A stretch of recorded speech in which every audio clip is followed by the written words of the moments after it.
Olá pessoal, bom dia, boa tarde, boa noite a todos. Hoje nós vamos fazer um vídeo um pouco diferente. Estava aqui no fim de semana botando a leitura em dia, atualizando com os julgados. E vou tratar hoje aqui com vocês a respeito de um julgado relacionado ao direito civil. Foge um pouco a minha especialização, o meu aprofundamento teórico, mas achei interessante o julgado. E trata a respeito do regime da separação obrigatória de bens, sua posterior dissolução e partilha dos bens, e um caso curioso que envolve a partilha de um prêmio recebido em loteria. Tá? Então, depois de uma pequena pausa para a vinheta aí do nosso canal, a gente aprofunda melhor a questão. Um abraço a todos.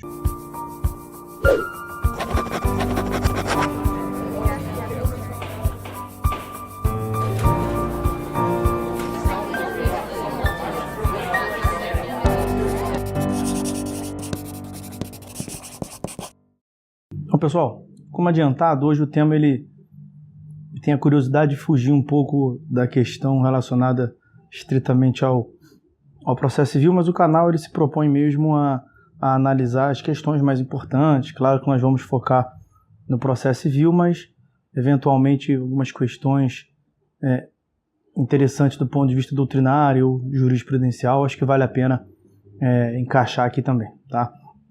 Então eu vou tratar hoje com vocês rapidamente, não vai dar para aprofundar muito, mas veremos o que tem de interessante no julgamento do recurso especial número 1.689.152 de Santa Catarina. Qual é o objeto de análise desse julgado? Envolve os aspectos fáticos relacionados a uma união estável formado entre um dos companheiros contava com mais de 70 anos, um septuagenário, e aí por conta disso, os senhores sabem, o regime de bens é o da separação obrigatória, e depois ele, na constância do casamento, ele veio a ser premiado na loteria, ganhou uma grande quantidade de dinheiro, e logo depois houve a dissolução da união estável, e aí a moça pediu a partilha de bens, inclusive a partilha do prêmio da loteria. Então, não vou antecipar o resultado final do julgado pelo STJ, mas vamos tratar basicamente aqui de alguns pontos importantes. Tá? Em primeiro lugar, o casamento contraído por septuagenário, como os senhores sabem, por incidência do artigo 1641, inciso 2º, é o da separação obrigatória de bens. Então, diz o 1641, é obrigatório o regime da separação de bens no casamento, inciso 2º, da pessoa maior de 70 anos. O primeiro ponto aqui é a razão de ser dessa previsão legal. É claro que a lógica aqui da lei é proteger o idoso, porque ele tem uma probabilidade maior de ter uma carência afetiva, e o que a lei quer evitar, portanto, são os casamentos realizados ou união estável, os relacionamentos que sejam construídos exclusivamente por uma finalidade econômica patrimonial. Tá? Em segundo lugar, a dúvida a respeito, a lei só disse, o Código Civil só disse, fechou a questão no casamento. Então, seria possível interpretar essa norma de forma a alcançar também a união estável? E a resposta é positiva. Primeiro que o próprio ordenamento constitucional já fala aí de uma possível equiparação entre união estável e casamento, mas o STJ tem diversos julgados. Para quem quiser tomar nota, o recurso especial 646.259 do Rio Grande do Sul é um exemplo dos julgados que estendem a previsão do regime da separação obrigatória de bens do septuagenário, não só no casamento, mas também para a união estável. Tá? Então, como é que funciona, uma outra questão, como é que funciona propriamente o regime da separação obrigatória de bens? Em primeiro lugar, não se comunicam os bens que cada um dos consortes, cada um dos companheiros ou dos nubentes trazem para aquele grupo familiar. Tá? Então, os bens adquiridos anteriormente ao casamento ou união estável não entrarão na partilha. Somente os bens adquiridos de forma onerosa na constância do relacionamento é que, a princípio, poderão vir a ser partilhados. Mas no regime da separação obrigatória de bem, nós temos ainda outro detalhe, uma curiosidade. Além do bem ter sido adquirido de forma onerosa após o relacionamento, tem que ser comprovado também o esforço comum.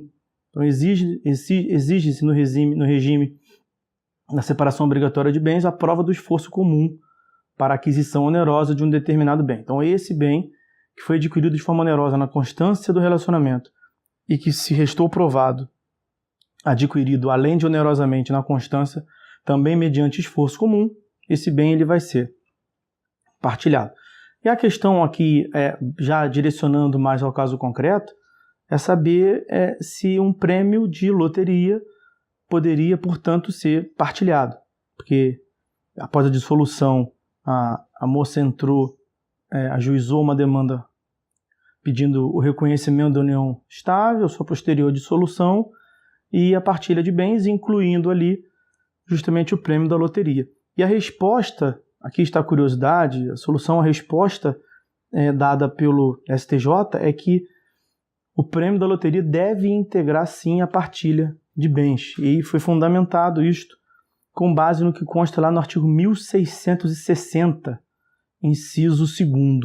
Segundo o artigo 1660, entram na comunhão, inciso 2º, os bens adquiridos por fato eventual, com ou sem o concurso de trabalho ou despesa anterior.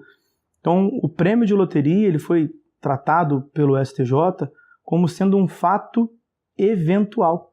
E aí é uma exceção lá, nós tratamos ainda há pouco a respeito da aquisição onerosa na constância do relacionamento, tendo a necessidade de provar o esforço comum.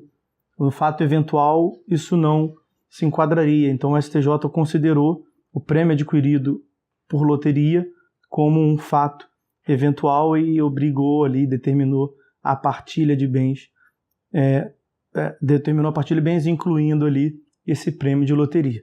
Basicamente, a lógica utilizada pelo STJ, primeiro que é uma hipótese excepcional, a lei trata de forma excepcional no artigo 1660, depois, portanto, de tratar dos regimes de bens. Segundo, que até por uma interpretação finalística, a gente não pode falar em um relacionamento arranjado, em um relacionamento exclusivamente por interesse econômico, se o prêmio de loteria é algo incerto, enfim, não teria como a pessoa saber, adivinhar que um dos nubentes seria premiado. Tá? Então a resposta do STJ foi essa, em que pese o regime da separação obrigatória de bens para o septuagenário, um prêmio de loteria deve ser considerado fato eventual e, portanto, entra sim na partilha de bens. Tá bom? Um forte abraço então a todos, espero que tenham gostado, possa contribuir de alguma forma. Se a resposta for positiva, a gente trata aqui eventualmente alguns vídeos a respeito de outras questões, direito civil, direito do consumidor, propriamente decisões do STJ, tá bom? Forte abraço em todos. Então, se puder, dá um like no vídeo aí, um joinha, se inscreva no nosso canal, no YouTube, por favor, ajude a compartilhar a informação, curta a nossa página no Facebook, ajude a divulgar. A ideia é transmitir para os senhores conteúdo jurídico de qualidade, minimamente aprofundado e de forma gratuita. Fiquem todos com Deus, então, até uma próxima.